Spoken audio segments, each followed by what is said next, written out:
English बोली जाती है, इंग्लिश इज स्पोकन, इंग्लिश बोली गई,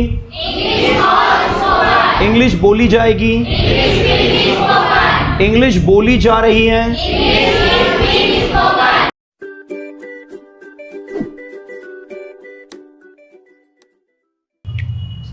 पेसिव वॉइस क्या देख रहे हैं हम लोग? सर पेसिव वॉइस में सब्जेक्ट और ऑब्जेक्ट समझ में नहीं आता।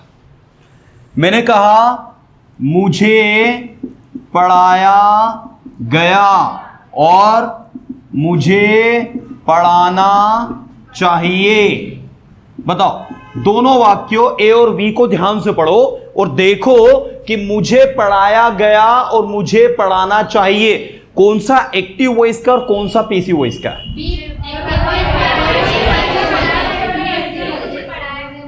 श्वेता दीदी बताएंगी। Very good. देखो श्वेता दीदी ने सही बताया भाई, ए जो है मुझे पढ़ाया गया पेसिव का है, क्योंकि यहां पर ये जो मुझे आ रहा है इस बंदे के ऊपर क्या हुआ? काम हुआ। मतलब कि ये जो मुझे है ये वर्किंग एज एन ऑब्जेक्ट, ये किसकी तरह काम कर रहा है? और नीचे देखो मुझे पढ़ाना चाहिए, मतलब पढ़ाने का काम कौन कर रहा है? मैं खुद कर रहा हूं, तो यहां पर क्या आएगा? ये आपका सब्जेक्ट है। आई बात समझ में? अब दोनों की इंग्लिश करते हैं। देखो इधर मुझे पढ़ाया गया, आप अगर ध्यान से देखो तो आ ई की मात्रा, पढ़ाया गया, बोली गई, समझाया गया, कौन सा tense? Simple past. Simple past मतलब was were V3। आई बात समझ में? अब आपने कहा भाई मुझे पढ़ाया गया मींस I was taught। क्या बोलोगे? I was taught। अब अगर मैं बोलूं मुझे रवि के द्वारा, क्या कहा मैंने? मुझे रवि के द्वारा पढ़ाया गया, सो I was taught by Ravi. लेकिन आप ऐसा बोल रहे हो क्या? नहीं, आप तो सिर्फ सब्जेक्ट जो आ रहा है मेन ऑब्जेक्ट उसको लेकर ही आप पेसिव में बात कर रहे हो। कुछ गया दिमाग में? अब नहीं गया?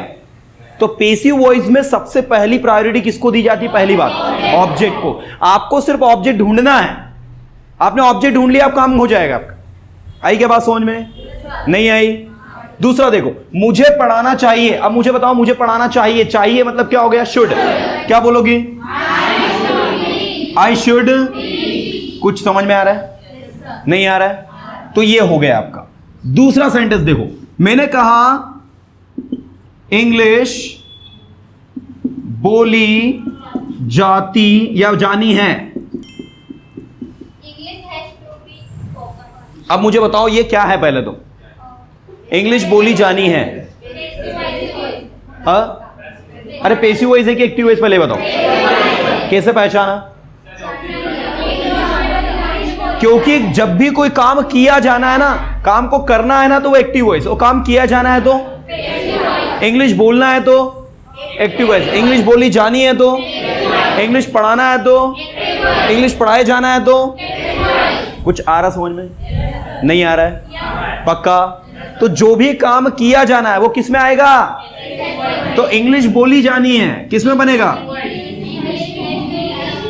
अब जो भी काम किया जाना है ये बनता है हैव टू में, किस में बनता है? तो English has to be taught. बोली जानी है, English has to be spoken. पढ़ाई जानी है तो, बोली जानी है तो, सीखी जानी है तो, गेटिंग? ये हो गया आपका सब। तो इन शॉर्ट आपको सिर्फ इस बात पर विशेष ध्यान देना है कि कैसे आप सब्जेक्ट ऑब्जेक्ट को रिकॉग्नाइज कर रहे हो। देखो आप में से जो भी लोग फर्स्ट टाइम लर्न कर रहे हैं ना, उनको दिक्कत इसमें आ रही होगी सबसे ज्यादा। आप पहले ये देखो सिंपल, दूसरे क्या, तीसरा क्या, परफेक्ट, ठीक है ना। आप सबसे पहले इसको देखो, इसका नहीं बनता हमारा base. Object is am are plus V3, object plus was were plus V3, object plus will be plus V3, object plus is am are plus being plus V3, object plus was were plus being plus V3। ये तो बनता नहीं है हमारा। इन तीन में क्या बनाते हो आप? Object plus has have been, object plus had been, object plus will have, और वर्ब में क्या V3 आएगा समझ में? नहीं आया। अब यहां पर आप देखो जो भी काम किया जाता है, जाती है, ठीक है, जाता है जाती है। जैसे मैंने कहा मैंने कहा भाई इंग्लिश बोली जाती है, इंग्लिश इज स्पोकन, इंग्लिश बोली गई, इंग्लिश बोली जाएगी, इंग्लिश बोली जा रही है, इंग्लिश इज बीइंग स्पोकन। आई बात समझ में? इंग्लिश बोली जा रही थी, इंग्लिश बोली जा चुकी है, या इंग्लिश बोली गई है। English has been spoken, English बोली गई थी, गई थी या जा चुकी थी, और इंग्लिश बोली गई होगी। English will have to be, सही है, सही है। English will have been spoken, confuse नहीं होने का, things are easy, right? Okay, अब सुनना, अब मैं ले रहा हूं एक सब्जेक्ट जो कि जिसको आप अक्सर सब्जेक्ट बोलते हो, वो ऑब्जेक्ट ग्रुप में आ रहा है। सुनना ध्यान से, मुझे पढ़ाया जाता है, आई एम टॉट। क्या बोलोगे? I am taught. आई बात समझ में? देखो मैं पढ़ाता हूं तो आई टीच, आई टीच मतलब क्या होता है? मैं पढ़ाता हूं। और आई एम टॉट मतलब मुझे पढ़ाया, मतलब पढ़ाने का काम कौन कर रहा है? मैं कर रहा हूं। सही है क्या? नहीं, पढ़ाने का काम तो कोई और कर रहा है, मुझे तो पढ़ाया जाता है, मैं नहीं पढ़ाता, मुझे तो अब मैंने क्या कहा? मुझे पढ़ाया जाता है, आई एम टॉट। मुझे पढ़ाया गया, आई वॉज टॉट। आई यहां पर ऑब्जेक्ट है, तो आप बोलोगे सर जब ये ऑब्जेक्ट है तो इसको हम आई क्यों लिख रहे हैं, मी क्यों नहीं लिख रहे हैं? अरे सही है, आप किसी भी प्रोनाउन को अगर आगे लिख रहे हो स्टार्टिंग में तो उसकी सब्जेक्टिव फॉर्म लिखी जाती है, न कि, इसलिए आपको मी की बजाय क्या लिखना पड़ेगा? आई लिखना पड़ेगा। इसलिए आप बोल रहे हो एक्चुअल में वो मी है, लेकिन हम उसको मी नहीं लिख सकते ना, इसलिए हमें क्या लिखना होगा? आई लिखना होगा। कुछ समझ में आया?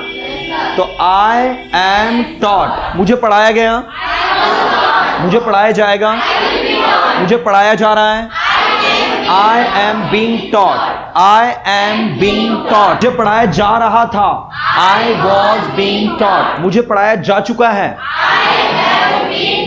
मुझे पढ़ाया गया था, मुझे पढ़ाया गया था, मुझे पढ़ाया जा चुका था। Getting? I had been taught. और मुझे पढ़ाया जा चुका होगा। गेटिंग? और मुझे पढ़ाया जा सकता है, पढ़ाया जा सकता है means I can be taught. क्या बोलोगे? देखो इधर, जैसे आपने कहा मुझे पढ़ाया जा सकता है तो आई कैन बी टॉट। मुझे पढ़ाया जा सकता था, मुझे पढ़ाया जा सकेगा, I will be able to be taught. I के बाद समझ में? मुझे पढ़ाया जाना चाहिए, आई शुड बी टॉट। मुझे पढ़ाया जाना ही चाहिए, मुझे पढ़ाया जाना चाहिए, मुझे पढ़ाया जाना है, इंग्लिश बोली जानी है, English has to be spoken, English has to be spoken. English बोली जा चुकी है, English has been spoken, English बोली जा रही है, इंग्लिश इज बीइंग स्पोकन। बच्चों को पढ़ाया जा रहा है, children are being taught, children are being, बच्चों को समझाया जा रहा है,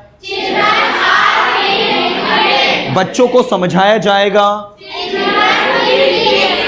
चिल्ड्रन विल बी एक्सप्लेन्ड। अब मैंने कहा बच्चों को मेरे द्वारा समझाया जाएगा, children will be explained by me. कोई डाउट है? समझ में आया?